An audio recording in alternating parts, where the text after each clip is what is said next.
ഇന്ത്യക്കെതിരെ പ്രകോപനം തുടർന്ന പാകിസ്ഥാൻ അതിർത്തി പ്രദേശങ്ങളിൽ ഇന്നും വെടിവെപ്പ്. ഇന്നലെ പൂഞ്ചിൽ നടത്തിയ ഷെല്ലാക്രമണത്തിൽ സിആർപിഎഫ് ജവാന് വീരമൃത്യു. ലാൻസ് നായിക് ദിനേശ് കുമാറാണ് ഷെല്ലാക്രമണത്തിൽ പരുക്കേറ്റ് കൊല്ലപ്പെട്ടത്.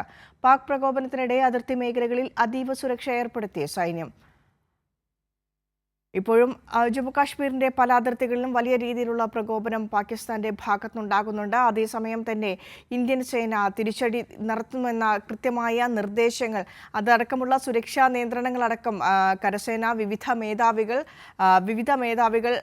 സേനകൾക്ക് അതിനുവേണ്ട നിർദ്ദേശങ്ങളെല്ലാം തന്നെ നൽകിയിട്ടുണ്ട്. കഴിഞ്ഞ ദിവസങ്ങളുണ്ടായ ഈ അതിർത്തി മേഖലയിലുണ്ടായ ഭീകരാക്രമണത്തിൽ അല്ലെങ്കിൽ ഇന്ത്യയുടെ ഭാഗത്തുനിന്നുണ്ടായ തിരിച്ചടി അതേത് രീതിയിലാണ് എന്ന ഇന്ത്യ ലോകരാജ്യങ്ങളെ ധരിപ്പിക്കുന്ന ഒരു നിലവിലുണ്ടായിരുന്നു. അബ്ദുൾ റഷീദ് ദില്ലിയിൽ നിന്ന് ചേരുന്നുണ്ട്. Rasheed, good morning.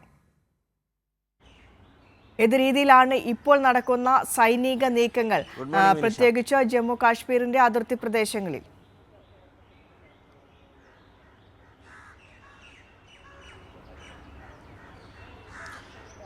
വിനീഷ, പാകിസ്ഥാന് നേരിട്ടിട്ടൊരു തിരിച്ചടിക്ക് പിന്നാലെ ശക്തമായിട്ടുള്ള ഒരു പ്രതികരണം തന്നെയാണ് പാകിസ്ഥാൻ്റെ ഭാഗത്തു നിന്നും ഇന്ത്യ പ്രതീക്ഷിച്ചിരുന്നത്. എന്തായാലും ഇതുവരെ പാകിസ്ഥാൻ്റെ ഭാഗത്തു നിന്നും അത്തരത്തിലുള്ള ഒരു പ്രകോപനപരമായിട്ടുള്ള പ്രതികരണങ്ങളല്ലാതെ ഒരു നടപടി ഇതുവരെയും ഉണ്ടായിട്ടില്ല എന്നുള്ളതാണ് നമുക്ക് ഈ ഘട്ടത്തിൽ മനസ്സിലാക്കാൻ സാധിക്കുന്നത്. പ്രത്യേകിച്ചും ഈ അതിർത്തി മേഖലകളിൽ നേരത്തെ തന്നെ പ്രകോപനം തുടരുന്നൊരു സാഹചര്യം ഉണ്ടായിരുന്നു. ഇന്നും വിവിധ മേഖലകളിൽ, അതിർത്തി മേഖലകളിൽ ഇന്ത്യൻ സൈന്യത്തിന് നേരെ പാകിസ്ഥാൻ സൈന്യത്തിൻ്റെ ഭാഗത്തു നിന്നും വെടിവെപ്പുകൾ ഉണ്ടായിട്ടുണ്ട് എന്നുള്ള സൂചനയാണ് ഇപ്പോൾ നമുക്ക് ലഭ്യമാകുന്നത്. പ്രധാനമായും പൂഞ്ച്, കുപ്വാര, അഖ്നൂർ തുടങ്ങിയിട്ടുള്ള മേഖലകളിലാണ് ഇത്തരത്തിൽ 15ാം ദിവസവും അല്ലെങ്കിൽ ഈ ഒരു ഇന്ത്യയുടെ ഒരു തിരിച്ചടിക്ക് ശേഷവും ഇപ്പോൾ പ്രകോപനം തുടർന്നൊരു സാഹചര്യം ഉണ്ടാകുന്നത് എന്നുള്ളതാണ് നമുക്ക് മനസ്സിലാക്കാൻ സാധിക്കുന്നത്. എന്തായാലും ശക്തമായിട്ട് തിരിച്ചടിക്കാൻ നേരത്തെ തന്നെ ആ സൈന്യം സജ്ജമാവുകയും അതിനാവശ്യമായിട്ടുള്ള നടപടികൾ സ്വീകരിക്കുകയും ചെയ്തിട്ടുണ്ട്.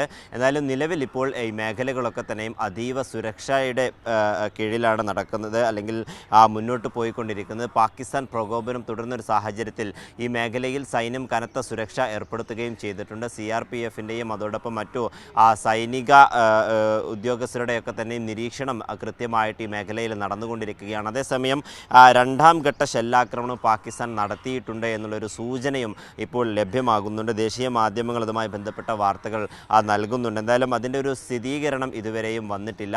വ്യോമസേനയുടെയും അതോടൊപ്പം മറ്റു സേനകളുടെയും ഒരു സ്ഥിരീകരണം ഈ വാർത്തയിൽ നമുക്ക് ലഭ്യമാകാനുണ്ട്. രണ്ടാം ദിവസവും ഇത്തരത്തിൽ ഷെല്ലാക്രമണം നടത്തിയിട്ടുണ്ട്. അതേസമയം ഏതെങ്കിലും തരത്തിലുള്ള ഒരു അപകടം ഈ ഷെല്ലാക്രമണത്തിന് പിന്നാലെ ഉണ്ടായിട്ടില്ല എന്നൊരു കാര്യവും ഇപ്പോൾ ദേശീയ മാധ്യമങ്ങൾ റിപ്പോർട്ട് ചെയ്യുന്നുണ്ട്. കാര്യമായിട്ടുള്ളൊരു സ്ഥിരീകരണം സൈന്യത്തിൻ്റെ ഭാഗത്ത് നിന്നും ഇനിയും വരാനുണ്ട്. വരും മണിക്കൂറുകൾ അതുമായി ബന്ധപ്പെട്ട വിവരങ്ങൾ നമുക്ക് ലഭ്യമാകുമെന്ന് തന്നെയാണ് മനസ്സിലാക്കാൻ സാധിക്കുന്നത്. എന്തായാലും നിലവിൽ ഇപ്പോൾ ഈ മേഖലയിൽ കനത്ത സുരക്ഷയാണ്. ഈ മേഖലയിൽ നിന്നൊക്കെ തന്നെയും കഴിഞ്ഞ ദിവസങ്ങളിൽ നിരവധി പേര്, അതായത് 100-ലധികം ആളുകളെ ഈ മേഖലയിൽ നിന്നും മാറ്റി പാർപ്പിച്ചിരുന്നു. ഇവർക്ക് ആവശ്യമായിട്ടുള്ള സുരക്ഷാ ക്രമീകരണങ്ങളൊക്കെ തന്നെയും സജ്ജീകരിക്കുകയും ചെയ്തിട്ടുണ്ട്. പ്രത്യേകിച്ചും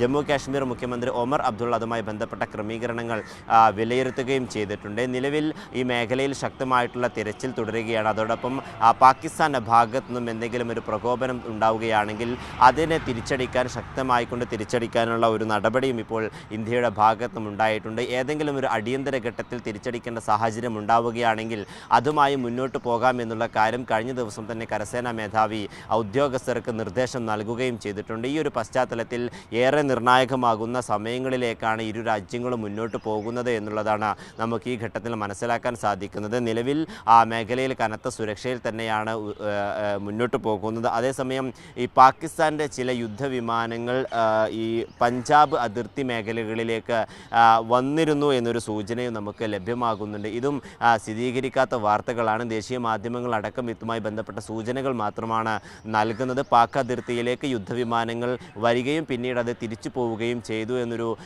സൂചനയും നമുക്ക് ലഭ്യമാകുന്നു. എന്തായാലും ഇന്ത്യൻ സൈന്യവും അതോടൊപ്പം മറ്റു കേന്ദ്ര സർക്കാർ വൃത്തങ്ങളൊക്കെ തന്നെയും ഈ വാർത്തകൾ സ്ഥിരീകരിക്കേണ്ടതുണ്ട്. നിലവിൽ ഈ സമയം വരെയും പാകിസ്ഥാൻ്റെ ഭാഗത്തു നിന്നും ഇത്തരത്തിലൊരു നടപടി ഉണ്ടായിട്ടില്ല എന്നുള്ളത് തന്നെയാണ് നമുക്ക് ഏറെ ആശ്വാസകരമായി മുന്നോട്ട് പോകുന്നത്. അതേസമയം കനത്ത സുരക്ഷ ഏർപ്പെടുത്തുകയും ചെയ്തിട്ടുണ്ട്. വിവിധ വനമേഖലകളിൽ നേരത്തെ ഭീകരർക്കായിട്ടുള്ള തിരച്ചിൽ നടക്കുന്നത് പോലെ തന്നെ ഈ മേഖലകളിലൊക്കെ തന്നെയും തിരച്ചിൽ നടക്കുന്നുണ്ട്. അതോടൊപ്പം ഈ പൂഞ്ച് അടക്കമുള്ള മേഖലയിൽ ശക്തമായിട്ടുള്ള തിരിച്ചടി നൽകാൻ നൽകാനുള്ള നിർദ്ദേശം നേരത്തെ നൽകുകയും ചെയ്തിരുന്നു. ഇതിൻ്റെ ഒരു അടിസ്ഥാനത്തിൽ ഇപ്പോൾ ശക്തമായിട്ടുള്ള ഒരു പ്രതിരോധത്തിനായി ഇന്ത്യൻ സേന മുന്നോട്ട് പോവുകയാണ്. പ്രത്യേകിച്ചും നാവികസേനയും കരസേനയും അതോടൊപ്പം വ്യോമസേനയും ശക്തമായിട്ടുള്ള തിരിച്ചടി നൽകാൻ തന്നെ തയ്യാറാണ് എന്നുള്ള കാര്യം ഉറപ്പ് നൽകുകയും ചെയ്തിട്ടുണ്ട്. നിലവിൽ ഈ മേഖലയിൽ ഞാൻ നേരത്തെ സൂചിപ്പിച്ചതുപോലെ തന്നെ ഷെല്ലാക്രമണം നടത്തിയെന്നൊരു സൂചന ലഭ്യമാകുന്നുണ്ട്. അതേസമയം എന്തെങ്കിലും ഒരു അപകടങ്ങൾ ഉണ്ടായിട്ടുണ്ടോ അല്ലെങ്കിൽ അത്തരത്തിലൊരു അപായം ഉണ്ടായിട്ടുള്ളൂ എന്നുള്ള കാര്യങ്ങൾ ഇതുവരെയും വ്യക്തത വരുത്തിയിട്ടില്ല. അതിൽ നമുക്ക് വരും മണിക്കൂറുകളിൽ തന്നെ വ്യക്തത വരുമെന്നാണ് നമുക്ക് മനസ്സിലാക്കാൻ സാധിക്കുന്നത്. നിലവിലിപ്പോൾ പാകിസ്ഥാൻ്റെ ഭാഗത്തു നിന്നും ഈ വെടിനിർത്തൽ കരാറുമായി ബന്ധപ്പെട്ട അല്ലെങ്കിൽ വെടിനിർത്തൽ കരാർ ലംഘിക്കുന്ന ഒരു സമീപനം വീണ്ടും ഉണ്ടായിരിക്കുകയാണ് എന്നുള്ളതാണ് ആശങ്കാജനകമായി മുന്നോട്ട് പോകുന്നത്. ഏതെങ്കിലും ഒരു ഘട്ടത്തിൽ പാകിസ്ഥാൻ്റെ ഭാഗത്തു നിന്നും ഇനിയും ഒരു തിരിച്ചടി ഉണ്ടാവുകയാണെങ്കിൽ അല്ലെങ്കിൽ ഒരു പ്രകോപനം ഉണ്ടാവുകയാണെങ്കിൽ ഇന്ത്യ ശക്തമായി തിരിച്ചടിക്കുമെന്ന് തന്നെയാണ് ഇപ്പോൾ സൈന്യവും വ്യക്തമാക്കുന്നത്.